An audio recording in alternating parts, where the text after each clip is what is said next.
আজকের এই কথাগুলো হয়তো শুনে আপনার বুক কেঁপে উঠবে। আমরা অনেকেই ভাবি, আমি তো রোজা রাখি, আলহামদুলিল্লাহ, তাহলে নিশ্চয়ই আমি নিরাপদ। কিন্তু হাদিসে এসেছে, কত রোজাদার আছে যারা রোজা রেখে শুধু ক্ষুধা আর পিপাসা ছাড়া কিছুই পায় না। ভাবুন তো, সারাদিন না খেয়ে না পান করে থেকেও যদি শুধু ক্ষুধাই পাওয়া যায়, সোয়াব না পাওয়া যায়, তাহলে সেই রোজার মূল্য কোথায়? আজ আমরা আলোচনা করব, কারা সেই মানুষ যারা রোজা রেখেও জাহান্নামের দিকে চলে যাচ্ছে। রোজা মানে শুধু খাবার ছাড়া নয়, রোজা মানে চোখের রোজা, কানের রোজা, জিহ্বার রোজা, অন্তরের রোজা। যদি কেউ রোজা রেখে গীবত করে, মিথ্যা বলে, ঝগড়া করে, অন্যকে অপমান করে, তাহলে সে রোজার আসল উদ্দেশ্য পূরণ করছে না। রাসূল সাল্লাল্লাহু আলাইহি সাল্লাম বলেছেন, যে ব্যক্তি মিথ্যা কথা ও মন্দ কাজ ছাড়ে না, আল্লাহ তার খাবার দাবার ছেড়ে দেওয়ার প্রয়োজন মনে করেন না।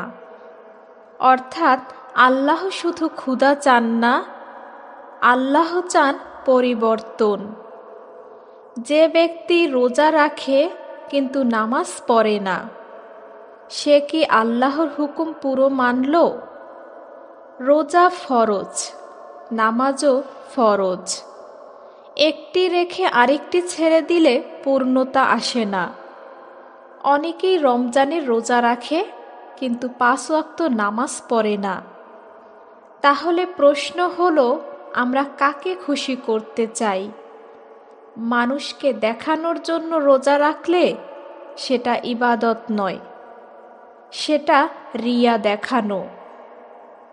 ধরুন কেউ সারাদিন রোজা রাখল, কিন্তু তার ব্যবসায় মিথ্যা, ঘুষ, সুদ, প্রতারণা। তাহলে কি সেই রোজা তাকে জাহান্নাম থেকে বাঁচাবে? হারাম রুজি দিয়ে ইফতার করলে সেই ইফতার কি কবুল হবে?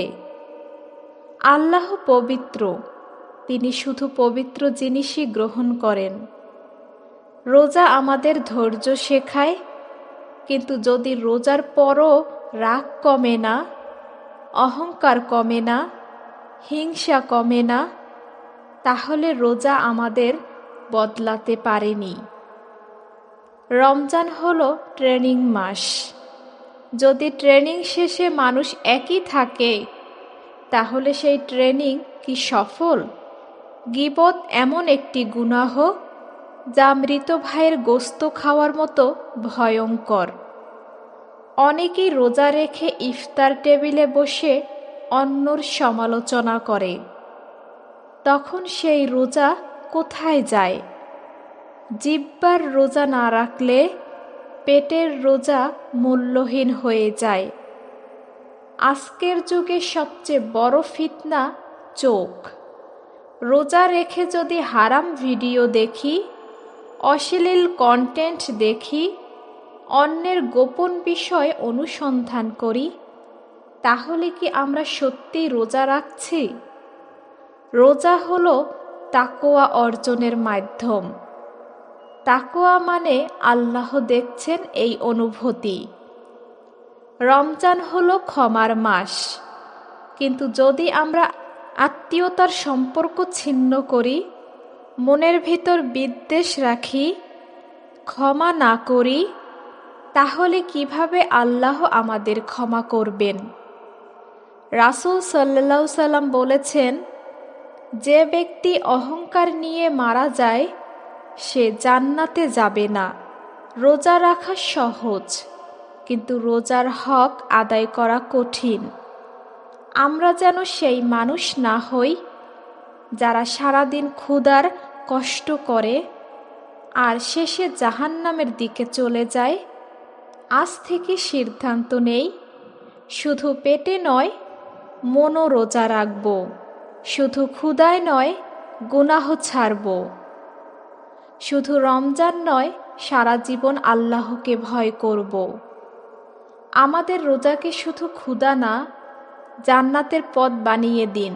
আমরা একটা বিষয় খুব কম ভাবি, রোজা কি আমাদের বদলাচ্ছে, নাকি আমরা শুধু ক্যালেন্ডারের তারিখ বদলাচ্ছি?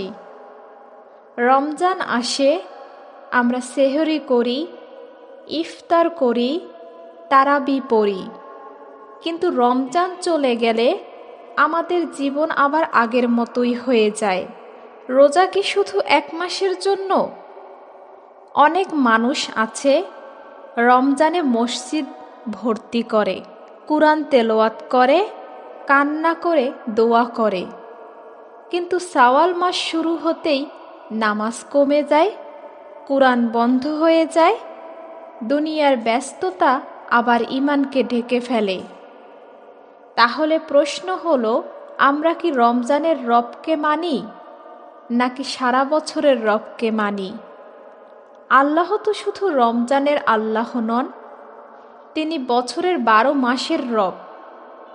যারা রোজা রাখে কিন্তু অন্তরে পরিবর্তন আনে না। রাসূল সাল্লাল্লাহু আলাইহি সাল্লাম বলেছেন, রোজা ঢাল স্বরূপ। ঢাল কিসের জন্য? আগুন থেকে বাঁচার জন্য। কিন্তু যদি কেউ ঢাল হাতে নিয়ে আগুনের ভেতর নিজেই ঝাঁপ দেয়, তাহলে সেই ঢাল কি তাকে বাঁচাবে? আমরা অনেক সময় রোজা রাখি, কিন্তু হারাম সম্পর্ক ছাড়ি না, গোপনে গুনাহ করি, মানুষকে কষ্ট দেই, মনের ভিতর কুটিলতা পুষে রাখি। এই গুনাহগুলো রোজার ঢালকে ফুটো করে দেয়। খোলাখুলি গুনাহ করলে মানুষ দেখে ফেলে, লজ্জা হয়, কিন্তু গোপনে গুনাহ মোবাইলের স্ক্রিনের আড়ালে, রাতের নির্জনতায় কেউ দেখে না, শুধু আল্লাহ ছাড়া। রোজা রেখে যদি মানুষ গোপন হারাম দেখে, হারাম চ্যাট করে, হারাম সম্পর্কে জড়ায়, তাহলে সে কাকে ধোঁকা দিচ্ছে? মানুষকে না নিজের রবকে? রোজা আমাদের শেখায়, তুমি একা থাকলেও খাবে না, কারণ তুমি জানো আল্লাহ দেখছেন। যদি এই অনুভূতি জীবনের সব ক্ষেত্রে না আসে, তাহলে রোজার শিক্ষা পূর্ণ হলো না। একটা দৃশ্য কল্পনা করুন, কিয়ামতের ময়দানে সূর্য মাথার কাছে, মানুষ ঘামে ডুবে আছে। আপনি ভাবছেন, আমি তো রোজা রেখেছিলাম, আমি তো ইবাদত করেছিলাম, কিন্তু হঠাৎ দেখা গেল আপনার আমলনামা হালকা হয়ে গেছে। কারণ যাদের আপনি কষ্ট দিয়েছেন, তাদের কাছে আপনার নেকি চলে গেছে। যার গীবত করেছেন, তার হাতে গেছে আপনার রোজার সোয়াব। যাকে অপমান করেছেন, তার হাতে গেছে আপনার ইবাদতের প্রতিদান।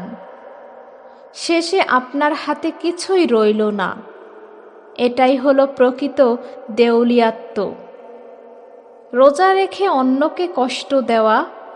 অনেকেই রোজা রেখে রাগী হয়ে যায়, কথায় কঠোর হয়ে যায়, স্বামী স্ত্রীর সাথে খারাপ ব্যবহার করে, স্ত্রী স্বামীকে অপমান করে, মা সন্তানকে গালি দেয়, ব্যবসায়ী ক্রেতাকে ঠকায়।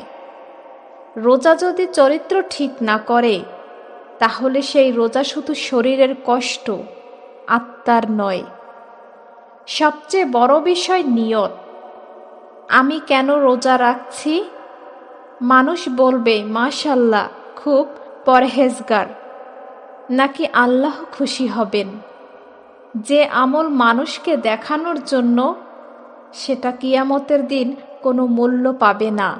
রোজা এমন একটি ইবাদত, যেটা আল্লাহ বলেছেন, রোজা আমার জন্য, আমি এর প্রতিদান দেব।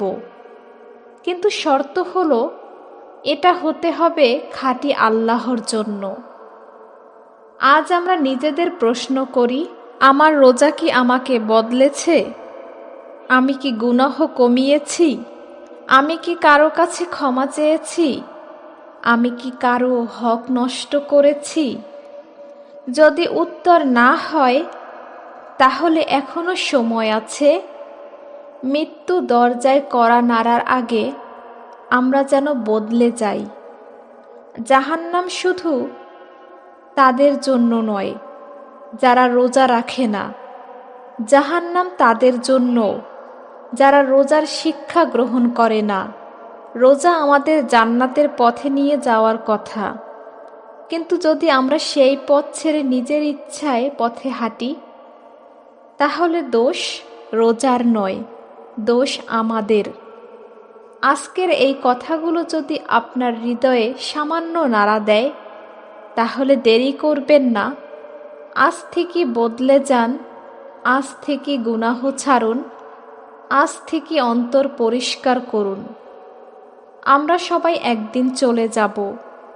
এই দুনিয়ার রমজান শেষ হবে, একদিন আমাদের জীবনেরও শেষ রমজান হবে। কেউ জানি না এই যে রোজা রাখছি, এটাই কি আমাদের শেষ রোজা?